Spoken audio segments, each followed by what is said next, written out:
Crown സ്റ്റോണിൻ്റെ മറ്റൊരു പുതിയ എപ്പിസോഡിലേക്ക് വീണ്ടും എല്ലാവർക്കും സ്വാഗതം. ഇന്ന് ഞങ്ങളുടെ യാത്ര തിരുവനന്തപുരം കിളിമാനൂരിനടുത്തുള്ള കടലുകാണിപ്പാറയിലേക്കാണ്.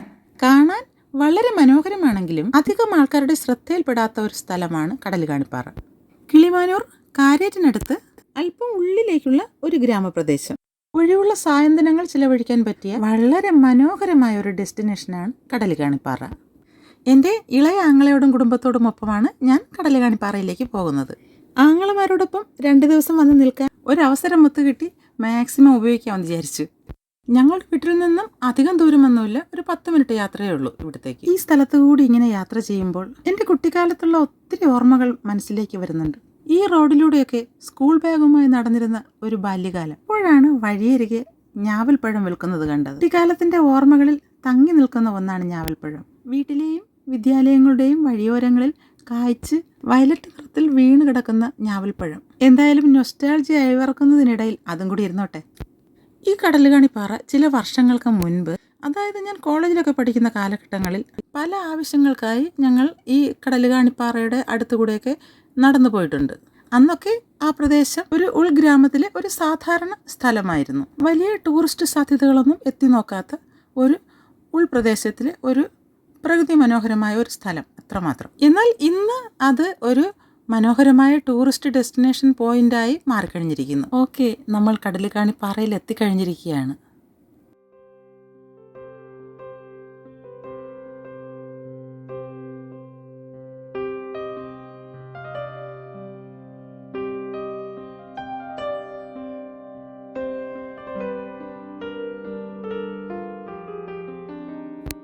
ഞാൻ മുൻപ് കണ്ടിട്ടുള്ളതിനേക്കാൾ ഒത്തിരി മാറ്റം ഈ സ്ഥലത്തിന് വന്നിട്ടുണ്ട്.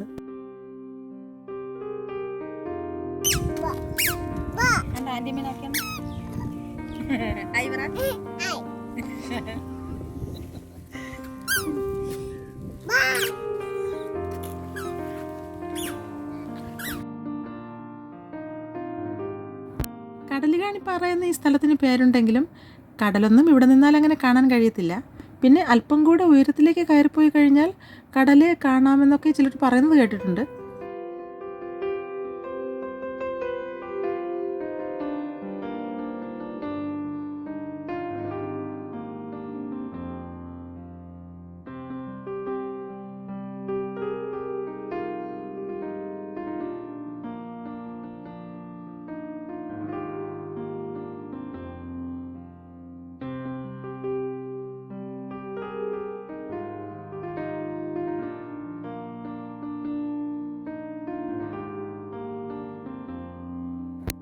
ഇനി ഇതിൻ്റെ മുകളിലേക്ക് കുറച്ച് നടന്നു കഴിഞ്ഞാൽ അവിടെ കുറച്ച് പാറക്കൂട്ടങ്ങളും ഒക്കെ ഉണ്ട്. ഞാനിവിടെയൊക്കെ പല പ്രാവശ്യം വന്നിട്ടുണ്ടെങ്കിലും മുകളിലേക്ക്, പാറക്കൂട്ടത്തിൻ്റെ മുകളിലേക്കൊന്നും കയറിപ്പോയിട്ടില്ല. എന്തായാലും ഇന്ന് അവിടേക്കും കൂടെ ഒന്ന് കയറിപ്പോയിട്ട് വരാം. മുകളിലേക്ക് കയറാൻ നല്ല സ്റ്റെപ്പുണ്ട്, അതുകൊണ്ട് ഈസിയായിട്ട് കയറിപ്പോകാൻ പറ്റും.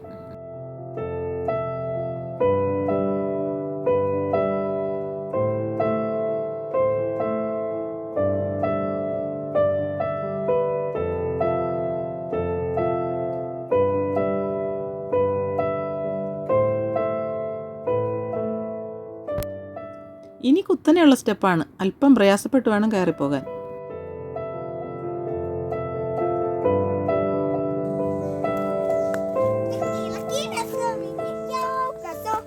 മോൻ ഏറ്റവും ആദ്യം മലയുടെ മുകളിൽ കയറിയതിൻ്റെ സന്തോഷമാണ്.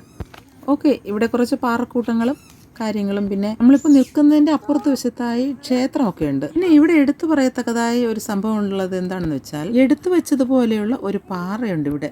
അത് ഏത് സമയവും താഴേക്ക് ഉരുണ്ടു പോകാൻ സാധ്യതയുണ്ടെന്ന് തോന്നിപ്പോവും.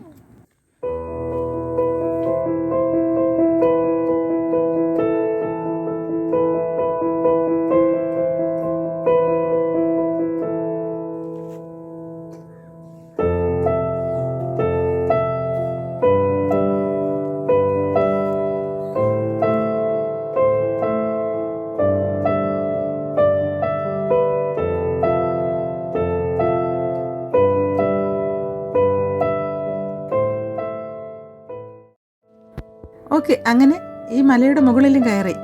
ഇനി കുത്തനെ താഴേക്കുള്ള ഇറക്കമാണ്. അല്പം പ്രയാസപ്പെട്ട് വേണം ഇറങ്ങേണ്ടത്. ഇനി വീണ്ടും താഴേക്ക് ഇറങ്ങാൻ നേരത്തെ നമ്മൾ കയറി വന്ന വഴിയിലൂടെ ഇറങ്ങണം. എന്നാൽ ഞങ്ങളിവിടെ അടുത്തുള്ള ആൾക്കാരായതുകൊണ്ട് ഞങ്ങൾക്ക് താഴേക്ക് ഇറങ്ങാനുള്ള ഷോർട്ട് കട്ടൊക്കെ അറിയാം.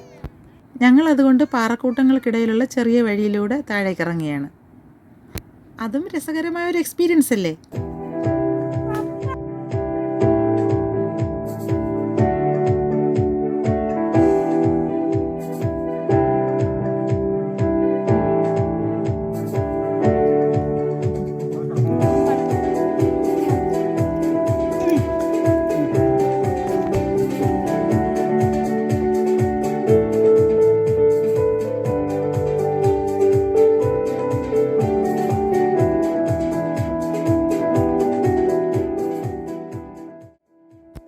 ഇവിടെയും ചില വ്യൂ പോയിന്റുകളുണ്ട്. സന്ധ്യാസമയമാകുമ്പോൾ ഇവിടെ വളരെ മനോഹരമാണ്. സൂര്യാസ്തമയമൊക്കെ നല്ല ഭംഗിയായിട്ട് കാണാൻ പറ്റും. വൈകുന്നേരമാകുമ്പോൾ ഒത്തിരി ആൾക്കാർ ഇവിടെ സന്ധ്യാസമയം ചിലവഴിക്കുന്നതിന് വേണ്ടി കടന്നു വരും.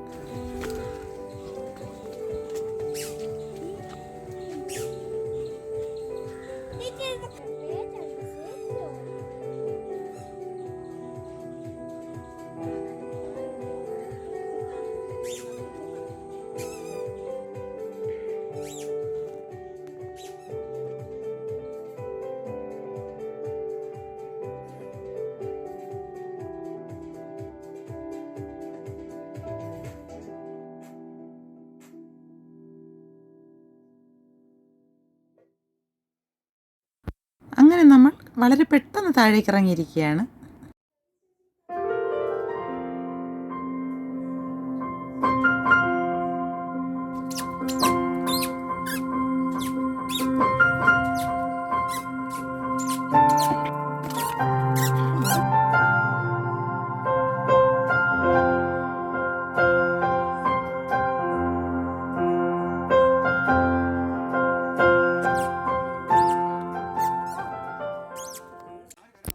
മല കയറിയ ക്ഷീണം മാറ്റാൻ ഒരു ചായയൊക്കെ കുടിച്ചിട്ട് ഇനി അടുത്ത വ്യൂ പോയിന്റിലേക്ക് പോകാം.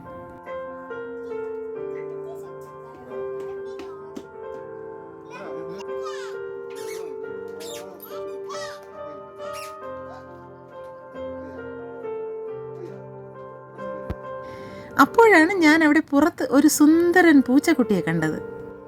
കാർട്ടൂണിലെ സ്നോബലിനെ പോലെ.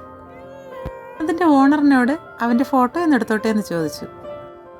അവൻ ഒത്തിരി സന്തോഷത്തോടെ ആ പൂച്ചക്കുട്ടിയെ എനിക്ക് വീഡിയോയ്ക്ക് വേണ്ടി പോസ്റ്റ് ചെയ്തു തന്നു.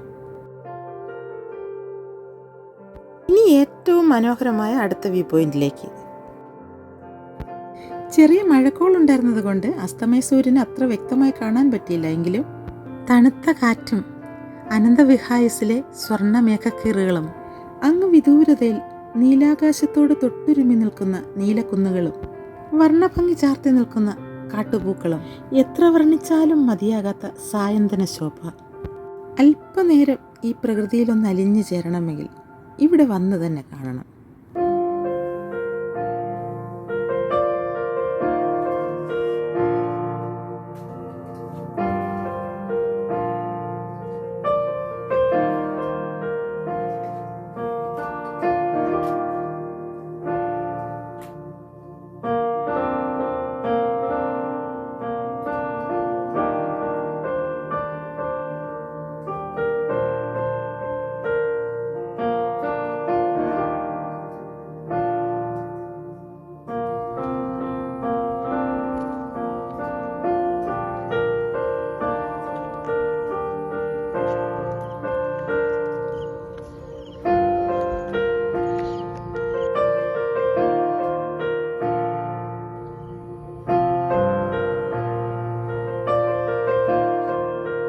അങ്ങനെ ഞങ്ങൾ ഈ മനോഹര തീരത്ത് നിന്നും മനസ്സില്ലാ മനസ്സോടെ പിൻവാങ്ങിയാണ്. അപ്പോൾ കൂട്ടുകാർ, ഈ വീഡിയോ ഒന്ന് ലൈക്ക് ചെയ്യാൻ മറക്കരുത് കേട്ടോ. ചാനൽ സബ്സ്ക്രൈബ് ചെയ്യണം. അപ്പോൾ മറ്റൊരു പുതിയ വീഡിയോയുമായി വീണ്ടും കാണാം.